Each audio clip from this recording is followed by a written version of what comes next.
प्रश्नमाला 5.2 समांतर श्रेणी। प्रश्न संख्या 12। दो समांतर श्रेणियों का सार्वंतर समान है। यदि इनके 100वें पदों का अंतर 100 है तो इनके 1000वें पदों का अंतर क्या होगा।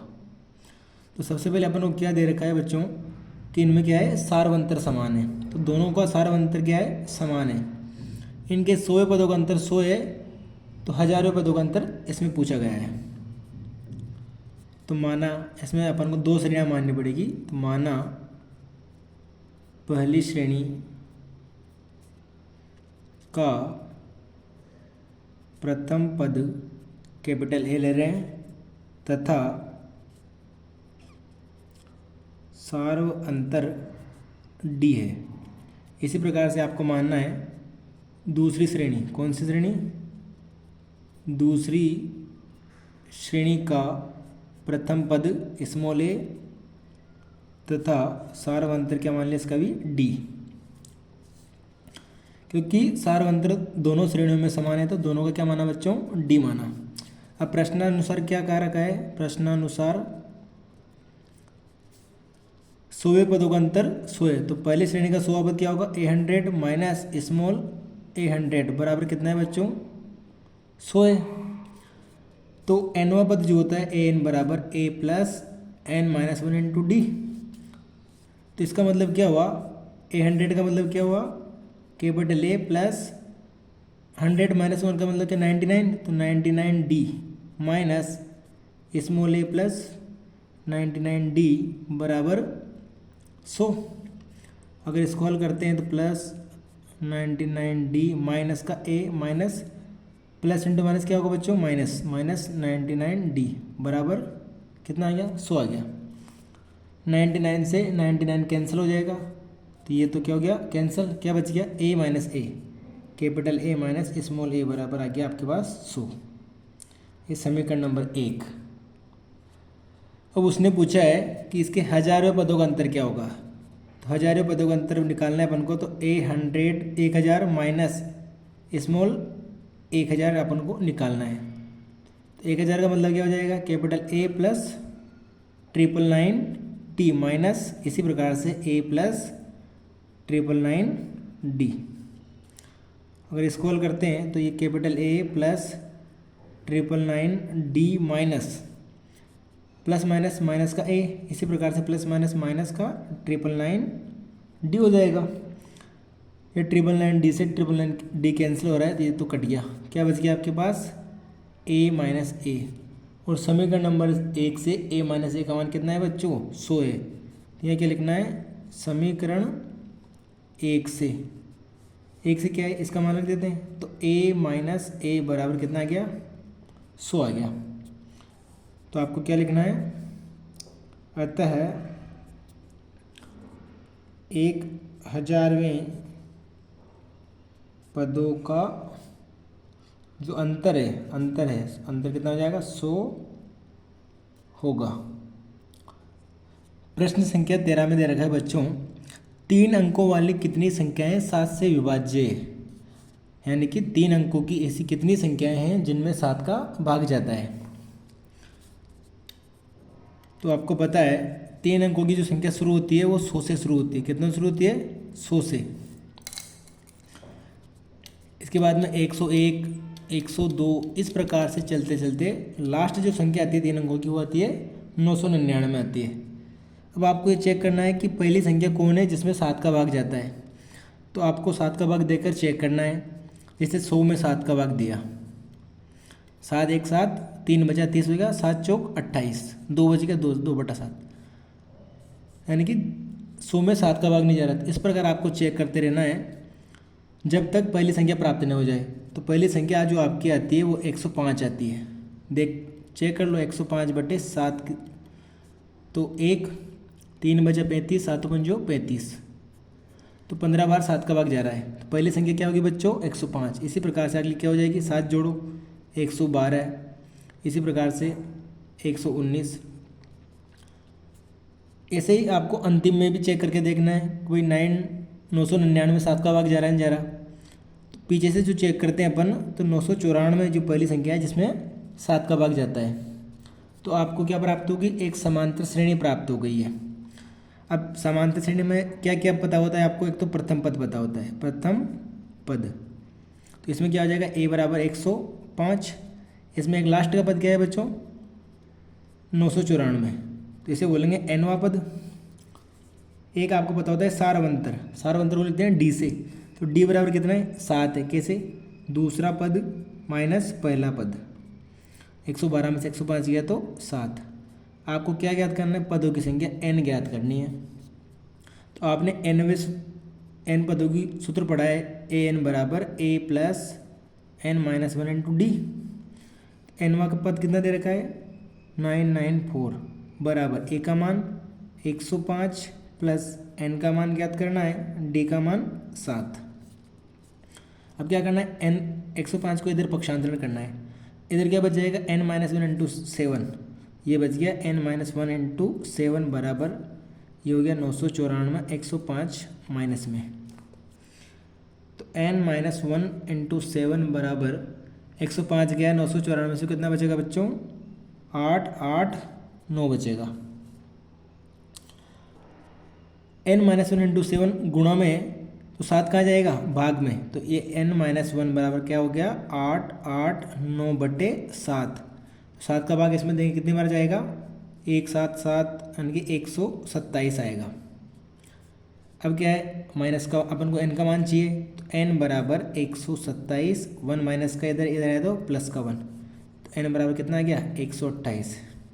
कितना आ गया बच्चों, 128। यानी कि 3 अंकों की 128 संख्याएं ऐसी है जिनमें 7 का भाग जाता है। कितनी संख्याएं बच्चों, 128। प्रश्न संख्या 14 में दे रखा है, 10 और 250 के बीच में 4 के कितने गुणज हैं।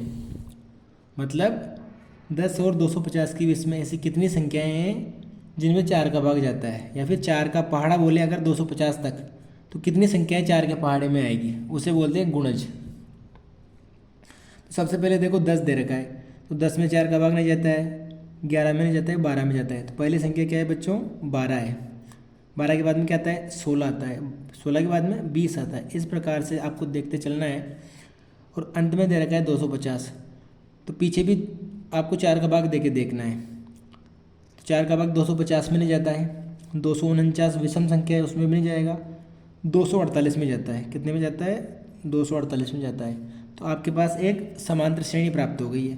तो इसका प्रथम पद क्या है बच्चों, 12 है। nवां पद क्या दे रखा है आपको, 248 है। सारवंतर दे रखा है देखो 16 माइनस 12 यानी कि 4 है। तो आपको क्या ज्ञात करना है, n ज्ञात करना है, यानी कि पदों की संख्या ज्ञात करनी है। तो आपने nवां जो फॉर्मूला पढ़ा है, ए एन बराबर a plus n-1 into D. N का मान कितना है, 248 बराबर 12 प्लस n-1, डी का मान 4 है। तो आपको क्या करना है, 12 का पक्षांतरण करना है। तो ये बच जाएगा n-1 इंटू 4 बराबर, ये है 248, ये हो जाएगा माइनस का 12। 248 में से 12 गया तो बचे कितना बचेगा, 236। ये है n-1 इंटू 4। अब ये 4 क्या है, गुणा में, n-1 बराबर क्या हो जाएगा, 236 बटा 4, भाग में आ जाएगा। इसका मान कितना आएगा, भाग दे के देखो, 4 पंजो 20, 9 36 है नहीं, तो ये 5 9 आएगा, 59 बार भाग गया। अब ये आगे क्या है आपके पास, n-1 है। अपन को किसका मान चाहिए, n का मान चाहिए, यानी कि n-1 बराबर आपके पास 59 है। तो n बराबर क्या हो जाएगा, 59, 1 इधर आया तो प्लस का 1 यानी कि 60। n का मान कितना आ गया बच्चों, 60 आ गया। यानी कि 10 और 250 के बीच में 60 ऐसे अंक हैं जो 4 के गुणज हैं। कितने के गुणज हैं बच्चों, 4 के गुणज हैं। प्रश्न संख्या 15, इसमें दे रखा है n के किस मान के लिए दोनों समांतर श्रेणियां, ये दे रखी है 63, 65, 67 और 3, 10, 17 के nवें पद बराबर होंगे। मतलब आपको चेक करना है कि इन दोनों का ऐसा कौन सा पद आएगा जिसका मान क्या होगा बच्चों, बराबर होगा। तो अपन क्या मानते हैं, माना दोनों श्रेणियों का nवां पद बराबर होगा। ठीक है, अपन ने क्या मान लिया, nवां पद बराबर होगा। ठीक है, तो इसका मतलब क्या है, a निकालना है अपन को दोनों में। अब इसमें देखो पहली श्रेणी क्या है आपकी, 63, 65, फर्स्ट AP 67 है। इसका प्रथम पद क्या है, a बराबर इसमें 63 है, d बराबर कितना है 65 माइनस 63, यानी कि कितना है बच्चों, इसमें 2 है। इसी प्रकार से सेकंड AP क्या है आपकी, सेकंड AP दे रखी है 3, 10, 17। तो इसका प्रथम पद क्या हो जाएगा, इसमें a बराबर 3 है और d बराबर 10 माइनस 3, यानी कि कितना हो जाएगा 7 है। इसमें प्रथम पद 63, सारवंतर 2, इसमें प्रथम पद 3 और सारवंतर कितना है बच्चों, 7 है। अब अपन ने माना है कि दोनों श्रेणियों का कौन सा पद बराबर होगा, nवां पद बराबर होगा। तो पहली AP का nवां पद बराबर क्या हो जाएगा, सेकंड AP का, यानी दूसरी AP का nवां पद। अब पहली AP का nवां पद क्या होता है बच्चों, a plus n minus 1 into D. इसी प्रकार से इसका भी a plus n minus 1 into D, यानी कि a plus n minus 1 into D बराबर a plus n minus 1 into D. अब प्रथम श्रेणी के लिए a का मान कितना है, देखो 63 है, n का मान ज्ञात करना है n माइनस 1, डी का कितना दे रखा है 2। इसी प्रकार से इसमें प्रथम पद 3 है, n का मान ज्ञात करना है और d इसमें कितना है 7 है। अब दोनों को सोल्व करते हैं, तो ये हो गया 63 प्लस 2 को अंदर मल्टीप्लाई किया 2n माइनस 2। इसी प्रकार से 3 प्लस 7n माइनस 7। अब क्या करेंगे, n को एक तरफ कर लेंगे और संख्या को एक तरफ कर लेंगे। तो ये कितना हो जाएगा, इधर देखो 7n है, ये हो गया 63 माइनस 2, ये 3 इधर आया तो माइनस का 3, से 7 इधर आया तो प्लस का 7, इधर है 7n और 2n इधर आया तो माइनस का 2n। अब इसको अगर हल करते हैं, देखो माइनस का कितना हो गया, 2, 3, 5 हो गया, तो 7 में से 5 गया तो कितना बचेगा बच्चों, 2, वो 65 2 कितना हो गया, 63 2 65 हो गया।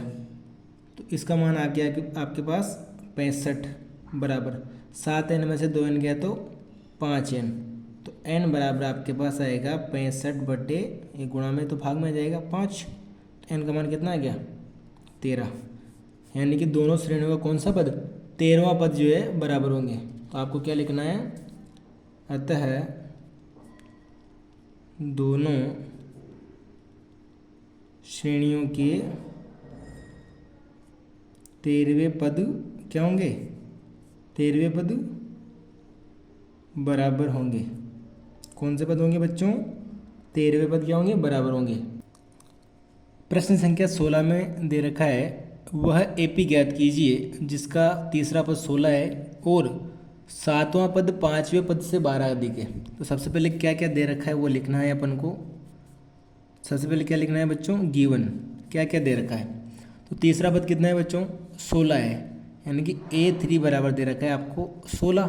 तो A3 का मतलब क्या होता है, A प्लस 2D बराबर कितना दे रखा है आपको 16। तो हो गया समीकरण नंबर 1। इसी प्रकार से आपको दे रखा है 7वां पद 5वें से 12 अधिक है, यानी कि 5 में अगर मैं 12 जोड़ूँ 5वें पद में तो कितना आएगा, 7वां पद आएगा। यानी कि ये क्या दे रखा है, A7 बराबर A5 प्लस 12। तो A5 को मैं इधर लाता हूँ तो A7 माइनस A5 बराबर आपको कितना दे रखा है, 12 दे रखा है। अब आपको पता है A7 को लिखते हैं A plus 6D minus A5 को लिखते हैं A plus 4D is equal to हो गया 12। तो ये हो जाएगा A प्लस 6D माइनस, ये माइनस का A minus plus minus 4D is equal to कितना हो गया बच्चों, 12 हो गया। अब 6D में से 4D गया तो कितना बचेगा, 2D, और A से A कैंसिल हो जाएगा, ये A से A कैंसिल, ये आ गया 2D इज इक्वल टू 12। तो D का मान कितना प्राप्त हुआ बच्चों, 12/2 यानी कि 6 प्राप्त हुआ। तो सारवंतर कितना आ गया आपके पास, 6 आ गया। सारवंतर 6 आया। अब क्या करना है, इस सारवंतर को कहाँ रखना है, समीकरण 1 में रखना है। तो डी का मान क्या करना है, समीकरण 1 में रखने पर, समीकरण 1 में रख दो। तो समीकरण 1 है ए प्लस 2d, ए प्लस 2 इंटू डी का मान क्या है बच्चों, 6 आया है। 6 बराबर दे रखा है आपको 16। तो ये हो गया ए बराबर ए प्लस 6 इंटू 2 कितना हो जाएगा, 12 बराबर 16। ए बराबर कितना आ गया आपके पास, 16 माइनस 12, यानी ए का मान कितना प्राप्त हुआ आपको, ए बराबर 4 प्राप्त हुआ। अब आपको प्रथम पद पता है और सारवंतर पता है, तो आपको एक श्रेणी बनानी है। तो श्रेणी क्या हो जाएगी, अतः ए पी प्रथम पद 4, सारवंतर 6 जोड़ो, 6 4 कितना हो जाएगा बच्चों, 10, 10 6 16। इसी प्रकार से आगे क्या आ जाएगा, 22। इस प्रकार से जो है आपकी श्रेणी बन जाएगी। प्रश्न संख्या 17 में दे रखा है, एक एपी दे रखी है 3 8 13। इस प्रकार से अंतिम पद जो है 253 है। मैं अंतिम से कौन सा पद ज्ञात करना है बच्चों, 20वां पद ज्ञात करना है। तो सबसे पहले क्या लिखना है आपको, जो दे रखा है गिवन, क्या क्या दे रखा है आपको, प्रथम पद दे रखा है ए बराबर 3। इसी प्रकार से सारवंतर डी बराबर दे रखा है आपको 8 माइनस 3 यानी कि 5 दे रखा है। कौन सा पद ज्ञात करना है, 20वां पद n बराबर 20 ज्ञात करना है। और nवां पद अंतिम पद है ए एन, ये ऐसे लिखते हैं एल, कितना दे रखा है आपको, 253। तो आपको क्या करना है, अंतिम से 20वां पद ज्ञात करना है। तो एक सूत्र होता है अंतिम से nवां पद बराबर जो होता है ए एन अंतिम पद A N minus N minus 1 into D होता है बच्चों। तो अंतिम से कौन सा पद निकालना है अपन को, अंतिम से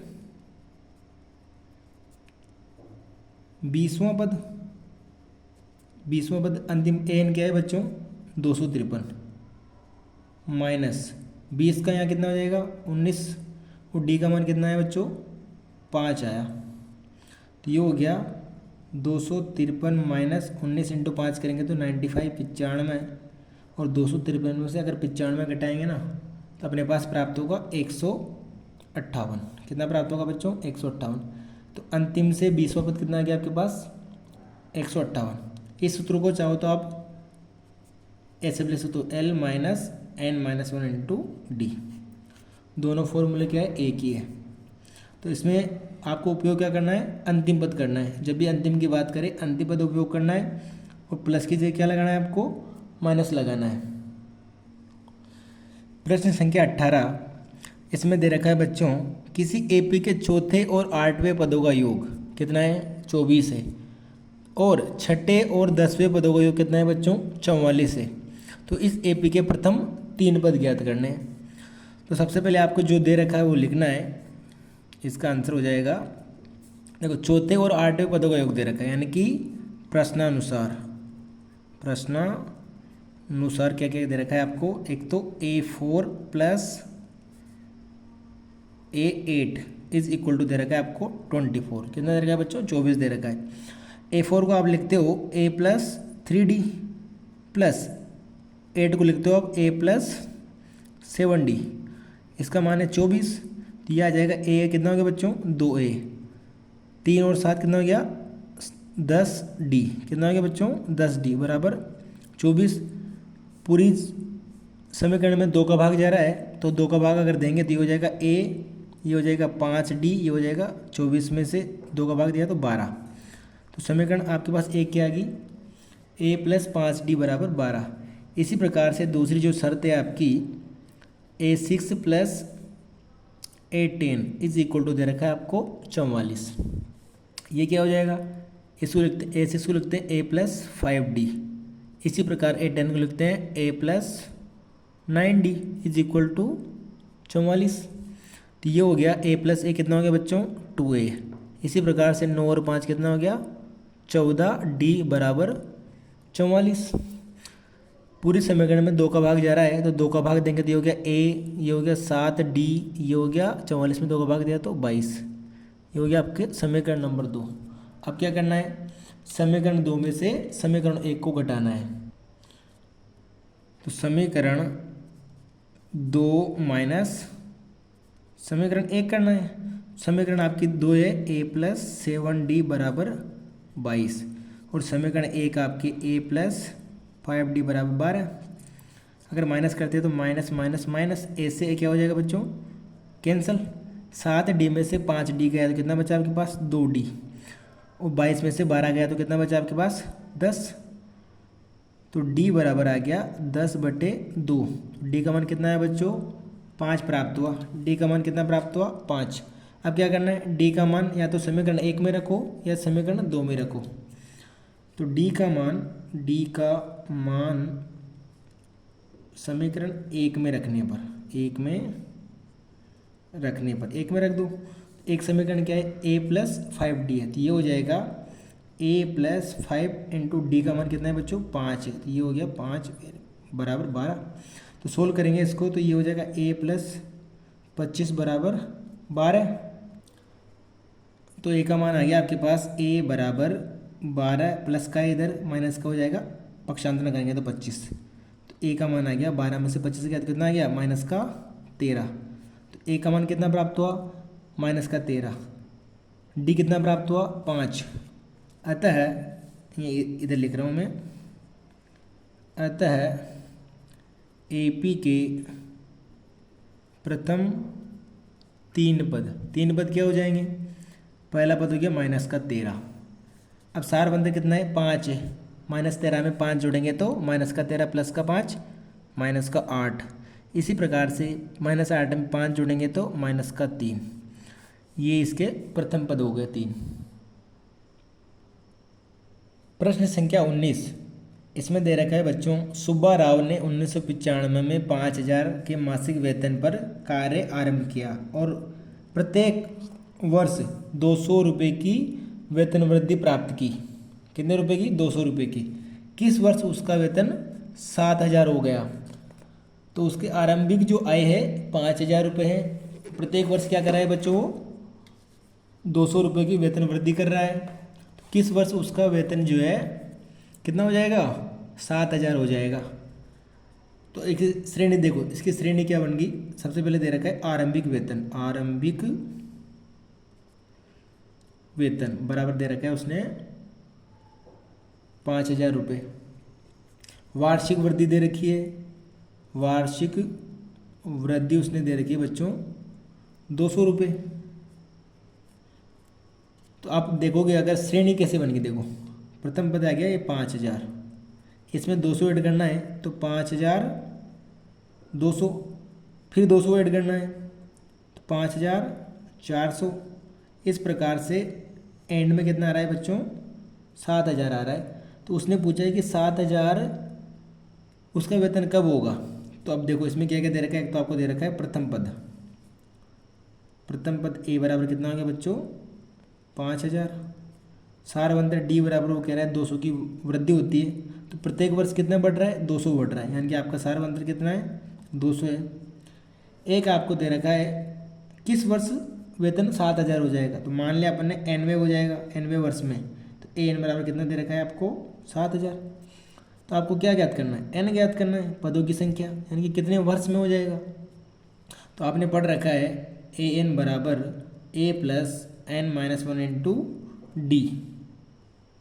अब इस समीकरण में मान रखते हैं, तो an बराबर दे रखा है आपको 7000, a का मान दे रखा है आपको 5000 प्लस n-1 डी का मान है आपके पास 200। क्या करना है, 5000 का पक्षांतरण करना है, तो ये हो गया आपको n-1 इंटू 200 बराबर, इधर है 7000 माइनस हो गया 5000, तो n-1 ये 200 बराबर 7000 में से 5000 गया तो कितना बचे बच्चों, 2000। अब क्या करेंगे, n-1 इंटू 200 है, तो 200 का जाएगा भाग में, यहाँ क्या है, गुणा में है, तो ये हो गया आपका n-1 बराबर 2000/200। तो n-1 बराबर कितना आ गया बच्चों, 2 जीरो से 2 जीरो कैंसिल, 20 में 2 का भाग गया तो 10 आ गया। कितना आ गया? 10 आ गया। तो n बराबर 10 + 1, तो ये क्या हो गया? n बराबर 11। तो इसका मतलब क्या हुआ? 11वें वर्ष में सुब्बा राव का वेतन कितना हो जाएगा? 7,000 हो जाएगा। यह लिखना है आपको। अतः 11वें वर्ष में सुब्बा राव का वेतन 7,000 रुपये हो जाएगा। कौन से वर्ष में होगा बच्चों? 11वें वर्ष में। इस प्रश्नमाला का अंतिम सवाल है प्रश्न संख्या 20। रामकली ने किसी वर्ष के प्रथम सप्ताह में 50 रुपये की बचत की और फिर अपनी साप्ताहिक बचत 17.5 रुपये बढ़ाती गई। यदि nवें सप्ताह में उसकी साप्ताहिक बचत कितनी होगी बच्चों? 207.50 हो जाती है, तो n ज्ञात कीजिए। क्या ज्ञात करना है इसमें? n ज्ञात करना है। प्रथम सप्ताह में कितना है? 50, यानी कि प्रथम पद क्या है? 50 है। 17.5 की वृद्धि हो रही है, यानी सार मंत्र क्या है? 17.5 रुपये। अंतिम कितना है कि उसके पास? 207.50 है। तो आपको क्या करना है कि 207.50 कितना टाइम लगा, यानी कि n ज्ञात करना है। आपको क्या ज्ञात करना है बच्चों? n ज्ञात करना है। तो चलते हैं सवाल पर। प्रथम सप्ताह की बचत दे रखी है आपको। क्या दे रखा है? प्रथम सप्ताह की बचत। प्रथम सप्ताह को क्या मान लेते हैं अपन? a मान लेते हैं। पहली बचत क्या है आपकी? उसकी 50 रुपये। प्रति सप्ताह वृद्धि कितनी हो रही है? प्रति सप्ताह वृद्धि यानी कि कितना बढ़ रहा है उसके पास? d 17.50 रुपये बढ़ रहा है। और अंत में बचत यानी कि अंत में उसके पास अंत में बचत कितनी है? यानी कि लास्ट बोलते हैं nवां पद। an बराबर उसके पास दे रखा है बच्चों 207.5 रुपये। अगर इसकी श्रेणी बनाते हैं, श्रेणी कैसे बनेंगे? देखो 50 में 17.5 जोड़ो, यानी 67.5। इसी प्रकार से आपको जोड़ते चलना है और एंड में क्या आ जाएगा? 207.5। तो उसने पूछा है कि ये 207.5 उसके पास कब हुए?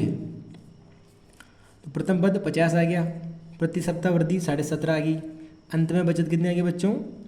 207 आ गई। तो उसने पहले बोला है कि उसको n ज्ञात करने, कितने नंबर में 207 आ रहा है। तो आपने पढ़ा है an बराबर nवां पद a + n-1 इंटू डी पढ़ा है। nवां पद क्या है आपके पास?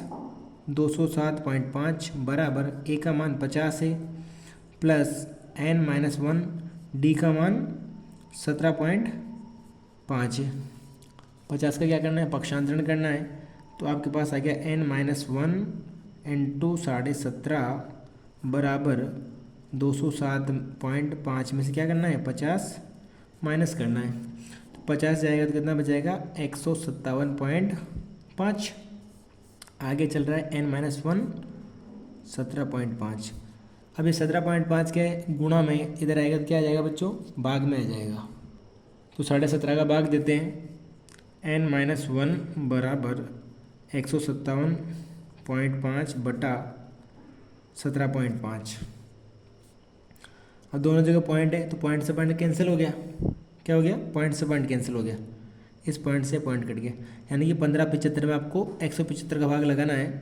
तो 25 का भाग दोनों में जा रहा है। तो n-1 इसको सोल्व करेंगे अगर, तो अपने पास आएगा 9। 175 का इसमें कितनी बार भाग गया? 9 बार गया। तो n बराबर कितना आ जाएगा? 9 + 1, माइनस का 1 इधर आया तो प्लस का 1। तो n बराबर आपके पास आ गया 10। यानी कि 10वें सप्ताह में रामकली की बचत कितनी हो जाएगी? 207 रुपये हो जाएगी। आपको लिखना है अतः 10वें सप्ताह में रामकली की बचत 207.5 रुपये हो जाएगी। तो इस प्रकार से जो है हमने पूरे 20 सवाल कर लिए हैं। अगले वीडियो में जो है प्रश्नमाला 5.3 पढ़ेंगे। उसमें Sn बराबर n/2 2a + n-1 into D योगफल वाले अपन सवाल सोल्व करेंगे। वीडियो पसंद आई हो तो लाइक करें और चैनल को सब्सक्राइब ज़रूर करें। धन्यवाद।